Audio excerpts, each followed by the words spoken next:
Halo sahabat Labkesmas, kita ketemu lagi dalam podcast Ngopi, Ngobrol Pintar bareng Labkesmas. Kali ini kita ada di tempat yang sangat cantik ya Dokter Iren, Iya, di Pantai Tiga Makna, Donggala, Sulawesi Tengah. Nah, pada kesempatan sore hari ini menjelang sunset, kita akan membahas sedikit terkait dengan mhm, TB atau tuberkulosis. Hari ini saya ditemani sama Dokter Iren.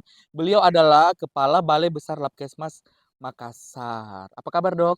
baik Dokter Rizko, Sehat ya, Dok? mhm, Bagaimana dengan pemandangan alam kita sore hari ini? sangat bagus sekali Donggala Istimewa. Iya, Donggala istimewa ya. Jadi kita mau tanya-tanya nih Dok terkait dengan tuberkulosis. Apa sebenarnya itu tuberkulosis Dok? Hmm, Ya, tuberkulosis itu seperti yang kita ketahui semua bersama bahwa itu adalah penyakit yang disebabkan oleh kuman Mycobacterium tuberculosis. mm-mm. Gejala utamanya tentunya batuk selama 3 minggu Oke. atau lebih, bisa disertai dahak, bisa disertai batuk berdarah, keringat malam, dan lain sebagainya.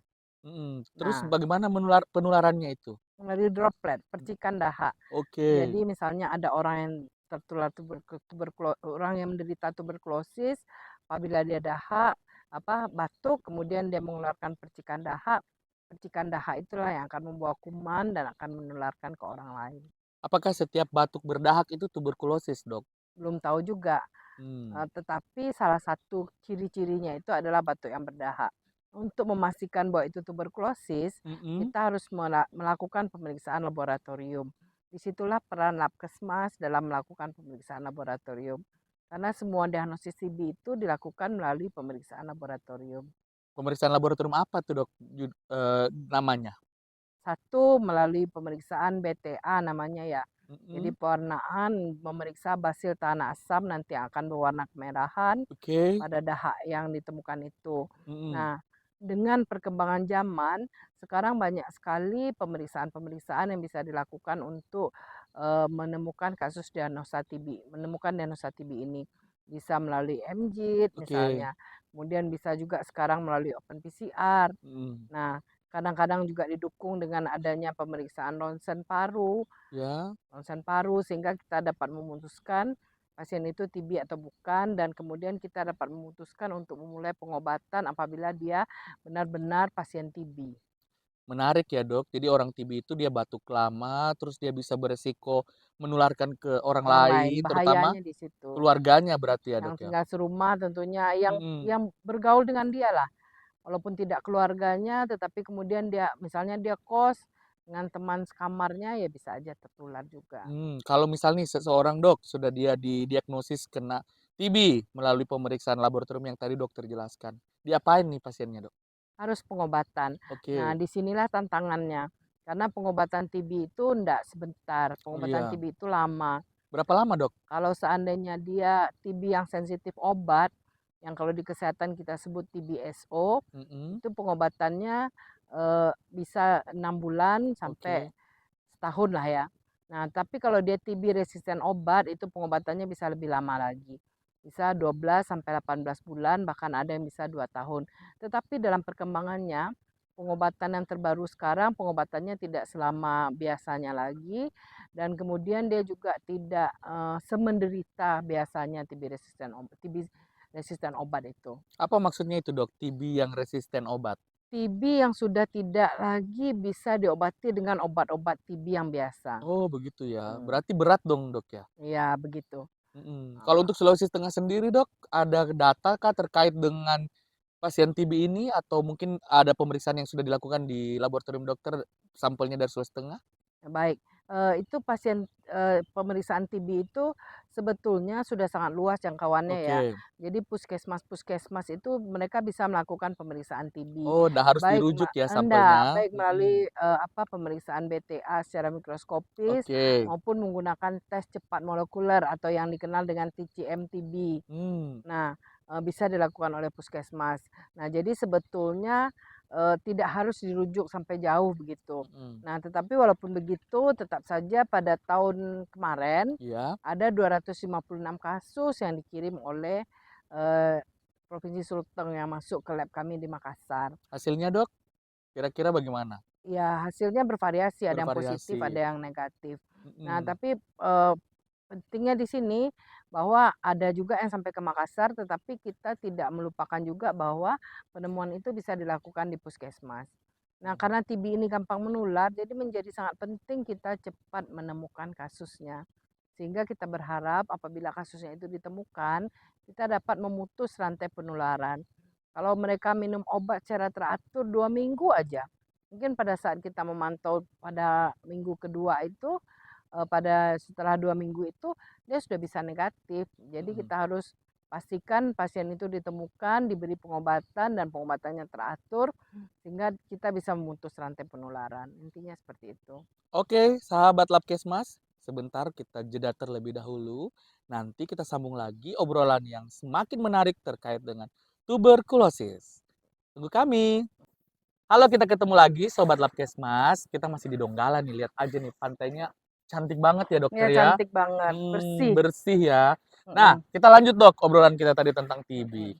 Tadi dokter cerita ada orang yang kena TB resisten. Nah, Resisten terhadap kenapa bisa pengobatan. orang resisten itu loh Bu? Karena pertama dia minum obat tidak teratur. Oke. Misalnya dia sudah didiagnosa TB, Mm-mm. terus diberikan pengobatan, dia tidak Dia meminum tidak obat minum yang obat tidak itu ya teratur. Bu. Iya.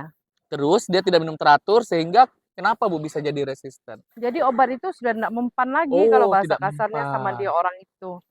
Jadi kalau Obat ada yang resisten begitu ada bagaimana Bu? lagi pengobatan TB resisten obat, obatnya Hmm. lebih banyak dan kemudian juga pengobatannya menjadi lebih lama.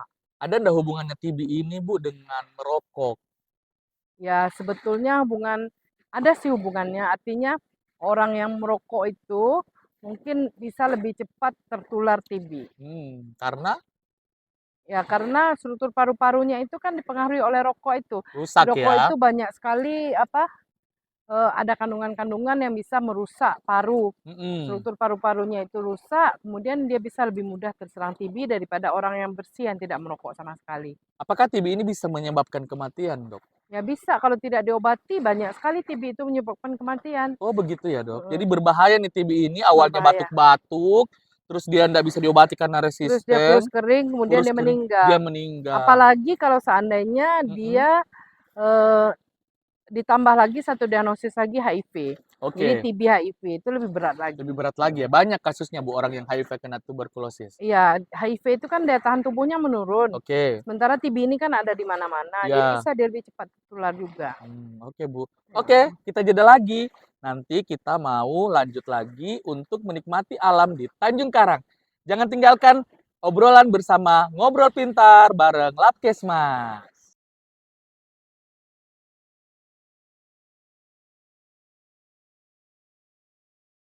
Ya, Bu. Halo, kita kembali lagi dalam sesi ketiga obrolan bersama Ngobrol Pintar bersama Labkesmas. Nah, Bu, kita masih di Tanjung Karang nih ya, Iya, Bu. Kita menikmati sunset nih. Sambil kita menikmati sunset di Tanjung Karang sambil ini, belajar juga. iya belajar juga ya. Jadi kita tadi nih udah nanya-nanya terkait dengan TB, proses resistensi dan sebagainya. Nah, kira-kira Bu, untuk mencegah seseorang itu supaya tidak terkena tuberkulosis bagaimana? Ya, mencegah penularan itu caranya adalah temukan, Oke. kasusnya ditemukan, Mm-mm. kemudian obati sampai sembuh. Ya, jadi singkatannya Bu, TOS TOS ya, TB. temukan, obati, Obati sampai sampai sembuh. sembuh. Jadi TOS temukan TB. TOS ya, TOS TB. TOS TB. Jadi kalau dia sudah ditemukan, kemudian diobati sampai sembuh.